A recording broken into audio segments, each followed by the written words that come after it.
did they go in there? Not yet, they just... Oh, you can still see them there. Well done. Oh, there's a whole pack there in the grass. They look like they might be eating something. Brilliant stuff. Stations relocated this pack on the eastern side of the drainage line as it crosses the power lines. It's just killed. We have hit a very large stump. They've just killed everyone.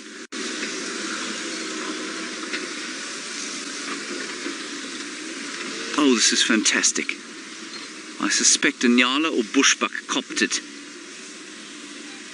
Ha! Look at that. There they are.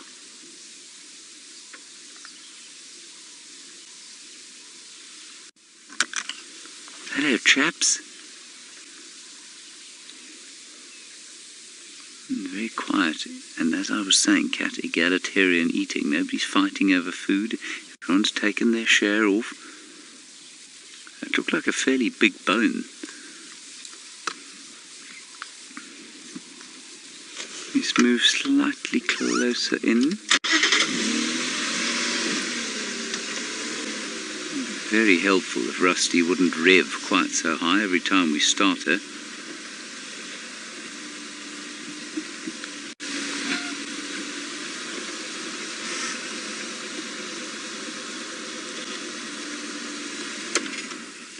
Dee, I'm going to have to ask for your question again. We're just going to quickly see what's going on here.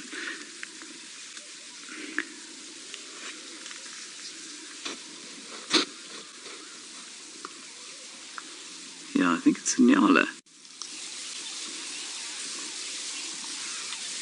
It is a nyala. Ah, V, you're wondering if they're the same as dingoes or coyotes. They're not the same as dingoes or coyotes. Coyotes are much more like jackals. They're part of the same family. They're all the dog family.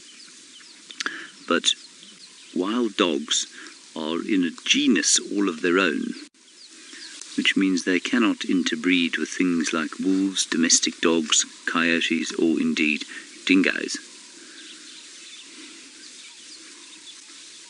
And most of those belong to the genus Canis, which is the most common dog genus. Oh, listen to it. And these ones belong to the genus Lycaon.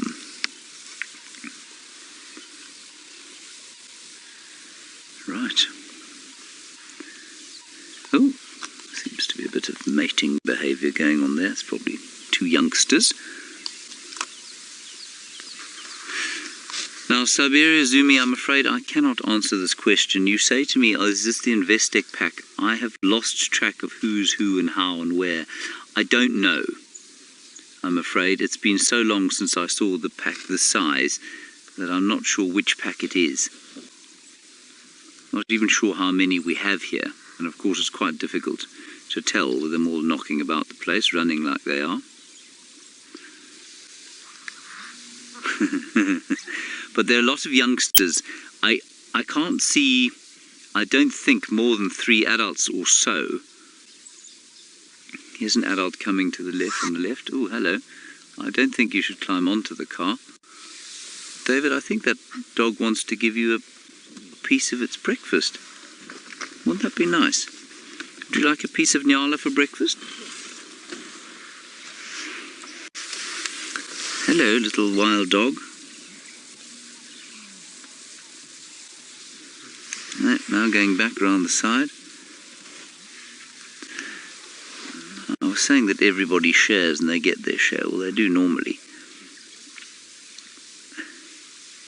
But they do, once the carcass has been torn apart, there is an element of sort of thievery that goes along.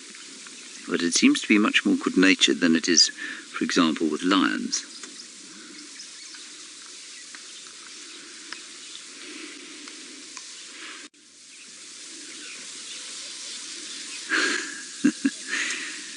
After a tremendously quiet morning, this is a brilliant way to kind of come to the climax. Ali, You have asked the same question that Red Riding Hood asked of the Big Bad Wolf. And the answer that the Big Bad Wolf gave to Red Riding Hood is the same. You said, why do wild dogs have such big ears? Well, the answer, Ali, is all the better to hear you with, my dear. The reason they have such big ears is because they use them tremendously to communicate with each other, especially when they're on the hunt. They use sound. And they must have their big ears they use them like satellite dishes, and they pick up the whooping calls that they make when they're on the hunt, and then the chittering and chattering when they do actually kill something. And I think it's given us a huge amount of insight following these dogs on the hunt, following them on the hunt with the drone as opposed to the vehicle, which has allowed us to see that, like that latest research has showed, their hunting is much more random than we ever thought it was before. And those ears, when they bombshell in 100 different directions trying to catch things, play a massively important role in finding each other. And I think, and I'm sort of slightly ashamed to say this, that I think we've made it at times very difficult for them to find each other and follow each other during the hunt because of the vehicles moving behind them. Because their behavior while we were watching them with the drone, I think, was relatively different. They didn't seem to lose each other quite as readily as when we were following them in the cars. This is just brilliant, isn't it wonderful? Of course, dreadful behavior to play with your food like that. And now, I'm still trying to share with David, but David is not interested in taking any food from them.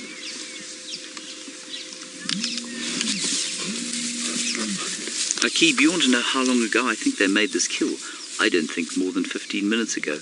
I think they lost them coming into the drainage line. I mean, the other game drives. They found a nyala, flushed it, killed it, and within the last 15 minutes they've torn it to pieces, and they're now enjoying the spoils of their kill.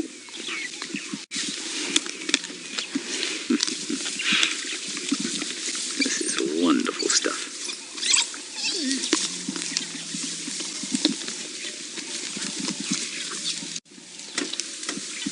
Things will now settle quite nicely, I think. You say, how fast do I think they will devour this prey? Well, I think they're pretty much done, and I think it's probably taken them about 15 minutes or so. They'll eat the last bones and that sort of thing for the next little while, but otherwise it's pretty much done, V. They eat very fast. They bolt their food very quickly.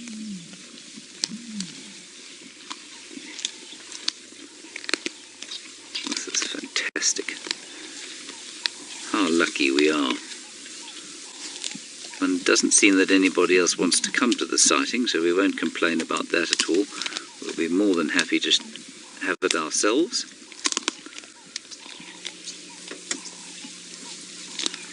Enjoy the cavorting around that they are engaging in. David, just next to us, of course, is your friend who was trying to share with you, but you didn't want to share with him. Not sure why you were so churlish about that.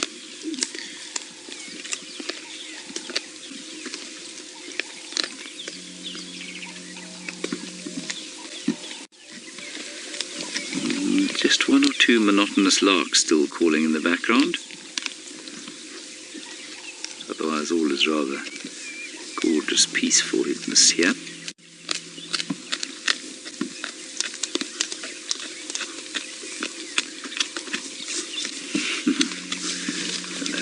Great time in front of us now.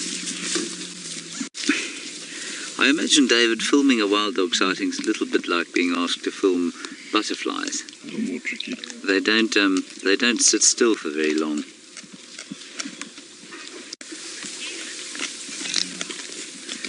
Christina, you want to know if they bark.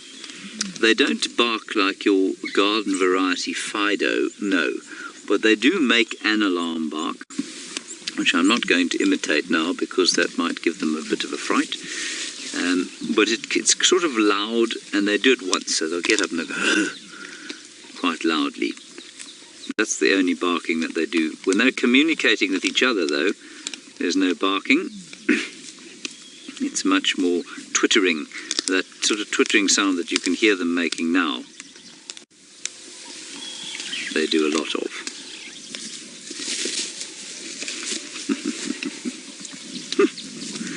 Isn't this brilliant?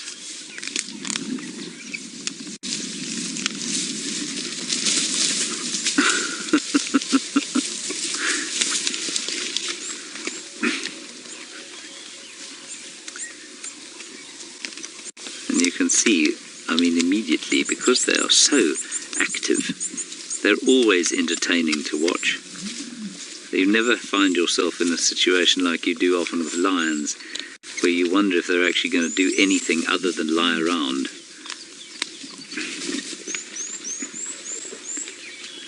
And I don't know, every so often you might just be able to hear them making that kind of woofing sound.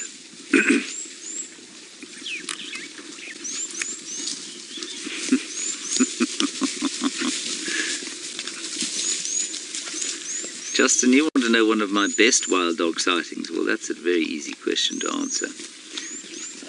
It was a sighting we had on foot here, when Scott was following the dogs down the road, and Andrew and I were on bushwalk, and we just our paths happened to coincide. We sort of guessed where the dogs might go, and we went and sat on the road, and they came right past us, Andrew, and the adults looked at us and just carried on going, and then the pups stopped, and they stopped about 2 meters from us and just stopped to look and investigate. One went round the side to smell. I never felt any sense of threat, just a sense of real sort of honour, and it's that, I mean, I do bang on about this, but it's that sort of rare touch that you have with the wilderness, where something completely wild has chosen to come into your space, and it gives you a very rare kind of, a very rare and very strong connection with something so wild, with the wilderness. And so that was definitely the most special wild dog sighting I ever had, even though it only lasted probably less than a minute.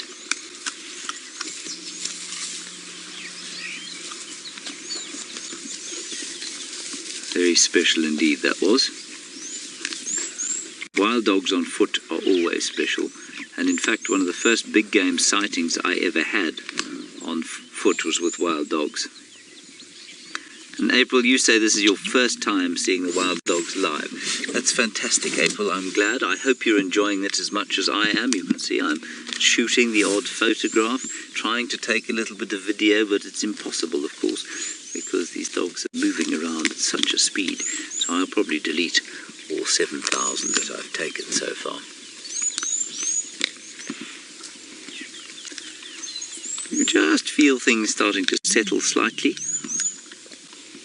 But these pups love to play.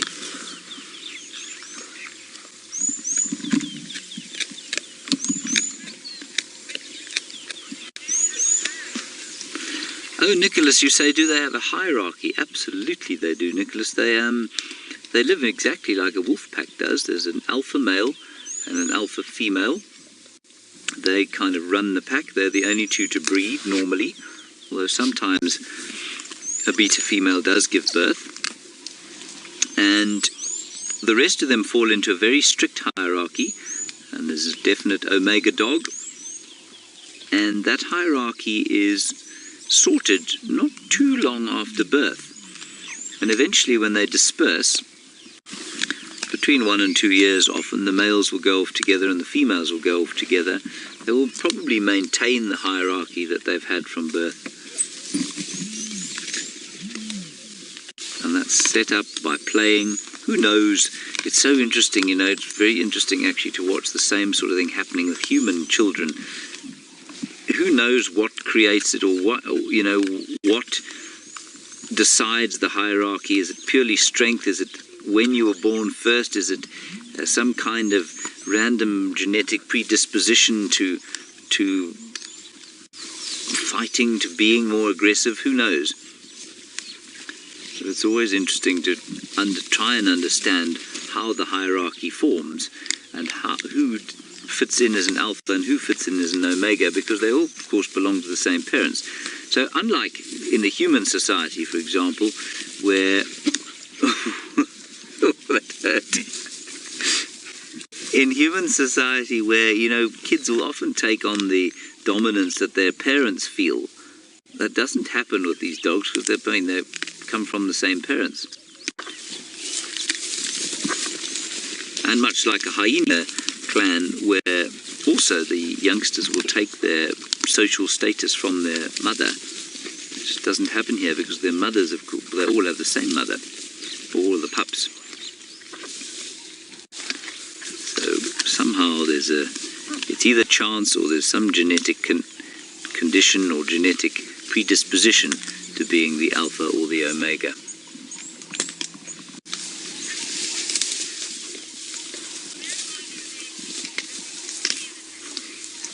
Christina, you say, where are their babies? We're looking at their babies, Christina. We're looking at last year's babies largely. Most of these dogs here are juveniles or just about yearlings. They'll be just under a year old. And the alpha pair could well be in the process of mating or have mated already. And they will be looking to sort of raise the next generation come the winter time. So these are the youngsters. There won't be any youngsters in a den now. And these youngsters have probably just started becoming particularly useful to hunting.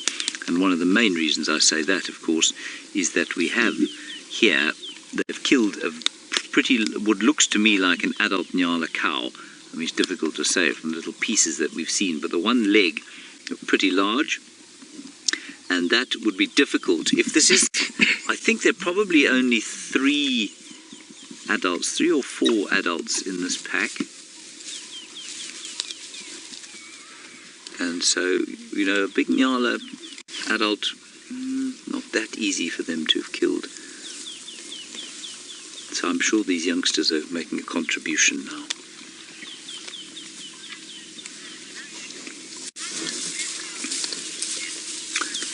And Pug Fanatic, you want to know how big the wild dog litters get, and one cannot help but say larger than the pug's litters probably.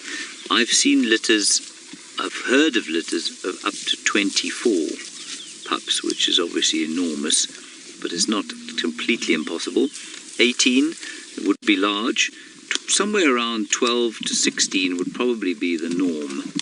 I'll actually check for you if you like. I can check exactly what the average is for the Kruger region on my spanky new mammal app.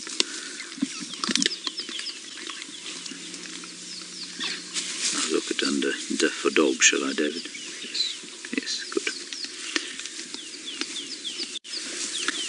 Let's have a look.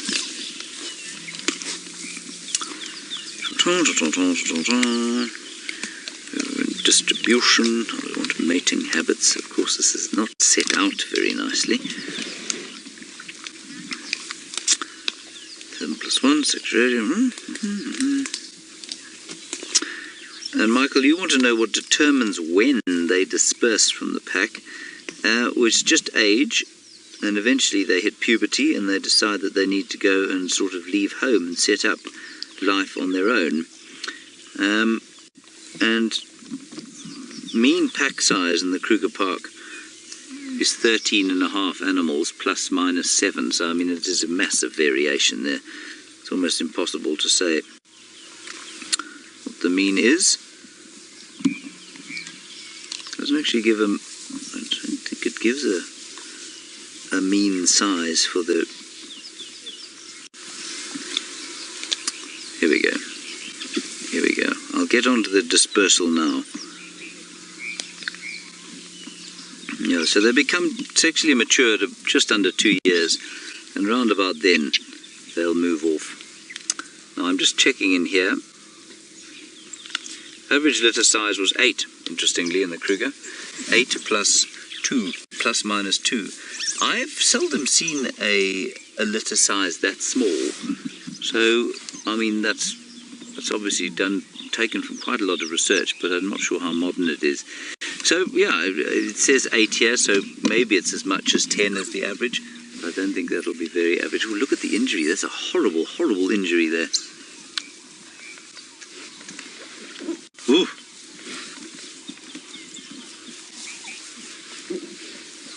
Dog has been mangled.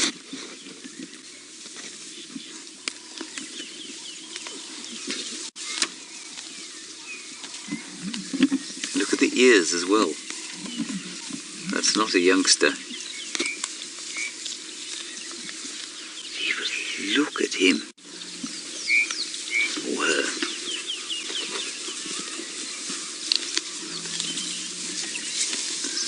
It's a male.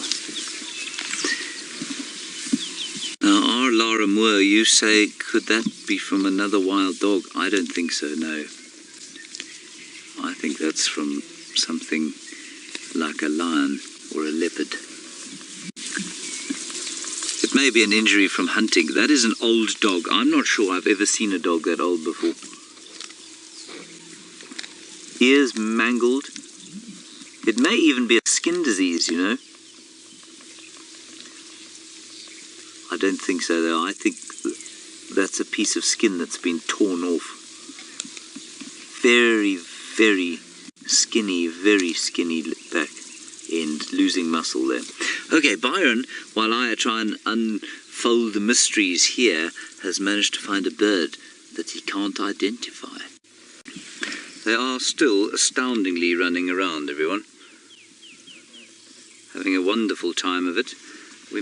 I'm just going to give them a second or two, and then we might just sneak a little bit forward, because they've disappeared across the way there, which has made it, of course, quite difficult to see them. There are some of them in the drainage, and the drainage, for those of you who don't know, is a dry river bed, as opposed to a storm drain or sewer. Not so, David? Yes. No one wants to see wild dogs in a sewer. They are being amazingly playful today.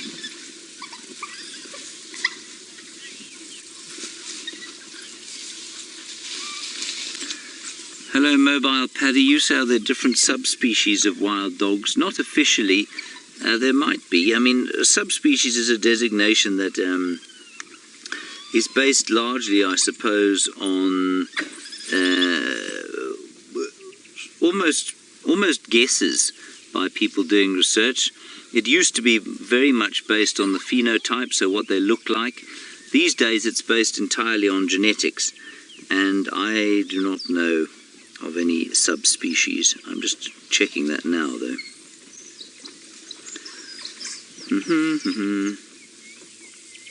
Yes, it says here the subspeciation of southern and East African wild dogs is unlikely, as genetic exchange appears to have occurred between these populations. So you will find some genetic differentiation between wild dogs around the continent, but it won't be sufficient to call them subspecies.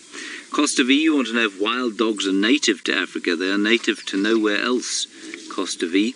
They're absolutely native to Africa. They're not native to anywhere else but Africa. I suppose one of the most similar species you'd get would be the Indian wild dog or the dhole, but even they are not closely related to the wild dogs. This is just fantastic. They are thrashing around here, having the best time, full of nyala, and now of course just sorting out the last little bits, and that's playing. I mean, I don't think that dog thinks that he's going to get any nutrition from that piece of nyala leg. There's the old boy with the injury.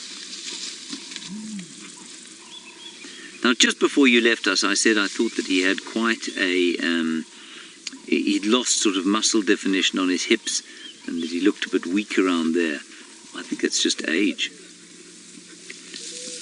Which of course brings up why or how old do they get, and very few wild dogs in the Kruger National Park are more than 5 years old.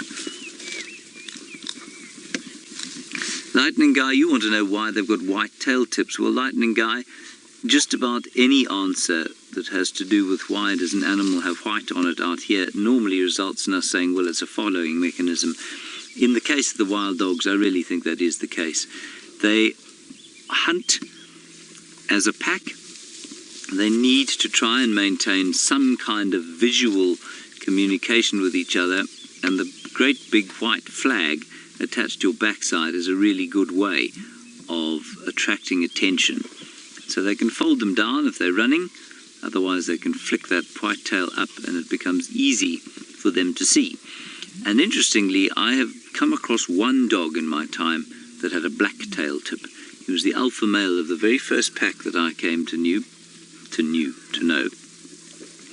And since then I've never seen another one. So you do get the odd wild dog that has a black tail tip, but just about all of them will have that white tail tip, and I think that's so that they can follow each other when they're hunting.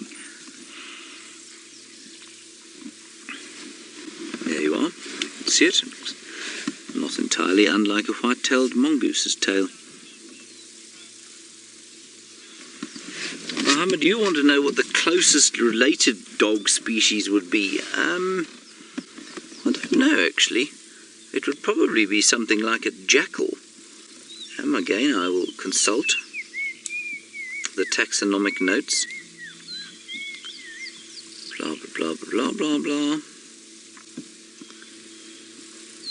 Normally, in the other app that I have, it gives you a cladogram, and a cladogram is quite a nice, it's quite a nice description or pictorial description of how closely related animals are to each other. I'll just have a quick look at it. But I would have said that jackals are probably the most closely related.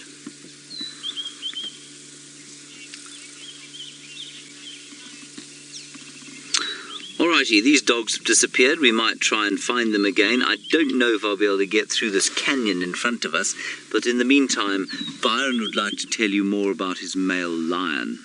Ooh, it's bright.